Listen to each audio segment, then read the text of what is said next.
குண்டா இருக்கிறது எனக்கு ஓகே தானே, நான் குண்டா இருக்கிறதுல என்ன பிரச்சனை அப்படின்ட்டு இங்கே நிறைய பேர் வந்து குண்டா இருக்கிறத வந்து ரொம்ப நார்மலைஸ் பண்ணுறீங்க. பட் வந்து நான் வந்து டயட்டிஷியனாக நான் ஒரு விஷயத்த சொல்கிறேங்க. அதாவது உடல் எடைங்கிறது உங்களோட உயரம் நீங்கள் எவ்வளோ இருக்கிறீங்க, 160 சென்டிமீட்டர் இருக்கிற நீங்கள் அந்த 160 சென்டிமீட்டர்லேருந்து 100 கழிச்சிட்டு மிச்சம் இருக்கக்கூடிய 60லேருந்து 65 கிலோ இருக்கிறதுனால இது வந்து அளவுக்கு அதிகமான உடல் எடைன்னு நீங்கள் சொல்ல முடியாது. ஏன்னா நீங்கள் எல்லாருமே ஃபிட்டாக இருக்குன்னு அவசியம் இல்லை. உங்கள் அதாவது உங்கள் உயரத்துலேருந்து அந்த 60லேருந்து 65 கிலோ இருக்கலாம், நார்மல் தான். ஆனால் இந்த 65 தாண்டி எக்ஸஸாக நீங்கள் வந்து 20லேருந்து 30 கிலோ அதிகமாகறீங்க அப்படின்னா அதுக்கு காரணம் என்ன? நான் வந்து கல்யாணம் ஆனதுனால வெயிட் போட்டேன், குழந்தை பெற்றதுக்கப்புறம் வெயிட் போட்டேன், எனக்கு சி-செக்ஷன் பண்ணிட்டாங்க அதனால வெயிட் போட்டுட்டேன், அப்புறம் எனக்கு பிசிஓடி இருக்குது, தைராய்டு இருக்குது, எனக்கு அது இருக்குது இது இருக்குது அதனால நீங்கள் வெயிட் போட்டுட்டேன்னு சொன்னீங்க அப்படின்னா இது எல்லாமே வந்து பார்த்தீங்க அப்படின்னா லைஃப் ஸ்டைல்னால வரக்கூடியது. உங்களோட லைஃப் ஸ்டைல் ஆரோக்கியமாக இருந்துச்சு அப்படின்னா நீங்கள் தேவையே இல்லாமல் இந்த 20லேருந்து 30 கிலோ போக வேண்டிய அவசியமே கிடையாது. அதுவும் குறிப்பாக இந்த கல்யாணத்துக்கு அப்புறம் வந்து இப்போ வெயிட் போடுறதுங்கிறது இப்போ ரொம்ப நார்மலைஸ் ஆக்குறீங்க.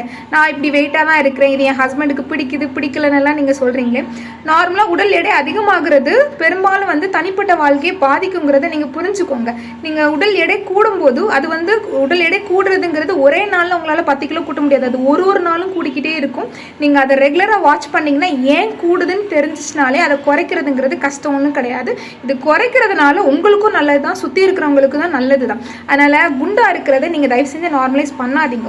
தங்களோட உடல் எடை ஓரளவு அதிகமாக இருக்கலாம், தப்பு கிடையாது. ஆனால் உடல் பருமன்கிறது ஒபிசிட்டி லெவலுக்கு நீங்கள் வந்துட்டீங்கன்னா அது ஒரு நோய்.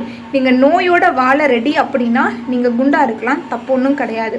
ஆனால் நீங்கள் நார்மலாக வர்றது தான் நான் சொல்ல நினைக்கிறது. ஏன்னா இந்த ஷோவில் நிறைய பேர் நிறைய விஷயங்கள் சொல்கிறீங்க, ஆனால் இதிலிருந்து வெளியே வர்றதுக்கான வாய்ப்புகள் அதிகமாக இருந்தும் எதுக்கு நீங்கள் அதை பயன்படுத்தலைங்க?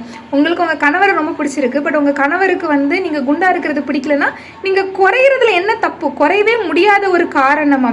ஏன்னா ஒருத்தங்களுக்கு நம்ம பிடிச்சிருக்கு அப்படின்னா என்னனாலும் பண்ண ரெடியாக இருக்கும்போது இதை ஏன் பண்ண தோணலை, இல்லை முடியலையா, இல்லை இதை பற்றின அவேர்னஸ் நிறைய பேர்த்துக்கு தெரியலையான்னு எனக்கு தெரியல. குறிப்பாக சொல்லணும்னா நான் ஸ்கூல் படிக்கும் போதெல்லாம் வந்து ஒட்டுமொத்த கிளாஸில் வந்து குண்டாக இருக்கிறவங்க வந்து 1-2 பேர் இருப்பாங்க. ஆனால் இப்போ 10th குறிப்பாக 12th படிக்கிற பிள்ளைங்க எல்லாமே வந்து நல்ல உடல் எடை கூடியிருக்கு. சின்ன வயசுலேயே வந்து பிசிஓஎஸ் தைராய்டு இருக்கிறதுங்கிறதெல்லாம் வந்து லைஃப் ஸ்டைலை தாங்க மாற்றணும். உங்களோட வாழ்க்கை முறையை மாற்றினா மட்டும்தான் எல்லாமே மாறும். இதை பற்றின நிறைய தகவல் தெரியணும் அப்படின்னா மறக்காமல் இணைந்திருங்கள். நன்றி. ஊட்டச்சத்து நிபுணருடன் இணைந்திருங்கள். ஓகே.